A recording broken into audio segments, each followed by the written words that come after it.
goli, wakaenda sare ya bao moja kwa moja. Goli safi la Heritier Ebeneza Makambo. Kwa upande wa klabu ya soka Yanga, mchezo wao mitano ya mwisho wameshinda michezo minne na wakienda suluhu mchezo mmoja. Mchezo wa mwisho walicheza dhidi ya Pamba Jiji wakishinda mabao 3-0. Mabao ya Shadrack Isakaboka pamoja na Stefan Aziziki akifunga mabao mawili. Lakini kwa upande mchezo mwingine, Yanga walipata ushindi wa mabao 5-0 dhidi ya Mashujaa. Prince Mpumelelo Dube akifunga mabao mawili, Khalid Aucho akifunga goli moja, Clatous Chota Chama kilipia na yeye akifunga mabao mawili. Lakini kwa upande mchezo mwingine ni dhidi ya Singida Black Star ambapo klabu ya soka Yanga walipata ushindi wa mabao 2-1. Clement Mzize na Prince Mpumelelo Dube wakifunga mabao kwa upande wa klabu ya soka Dar es Salaam Africa.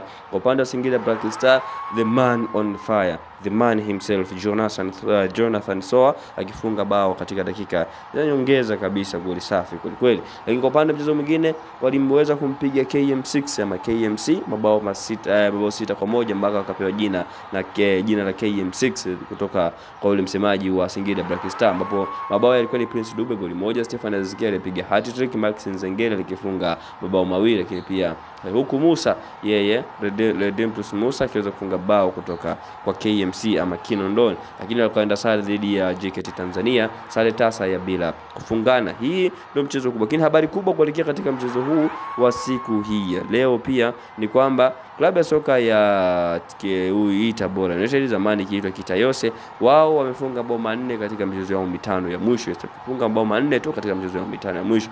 Tabora United na Yanga hawakuweza kupata sare mchezo yote katika michezo yao mitatu ya mwisho waliocheza. Hawakuwahi kupata sare, ni mmoja lazima akae tu.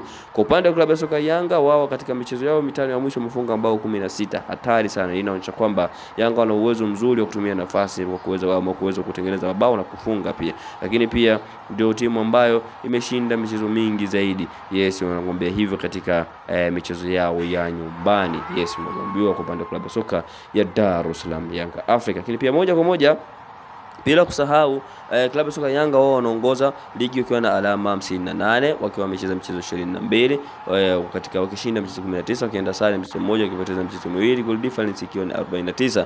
Kwa klabu ya soka Tabora United wao wamecheza michezo 23 wakishinda michezo 10, wakienda sare michezo 7, wakipoteza michezo 6, wa goal difference ikiwa ni negative, ni kwa wana deni ya goli moja, alama 37, nafasi ni ya 5. Bonge moja la mechi siku ya leo, mchezo wa ligi ya soka Tanzania Bara. Kumbukwa ni mchezo pekee. Wewe utaangalia kwenye maoni yako kwenye sehemu ya comment hapo chini, na sitajaribu kupitia kuelekea katika mchezo wa siku ya leo. Unaiona mechi ya leo itakuwaje? Ni mechi ya kisasi? Weka maoni yako hapo chini. La kama ndo mako kwanza kutana video hii, basi usisahau kusubscribe, kushare pamoja na kucomment. Asante.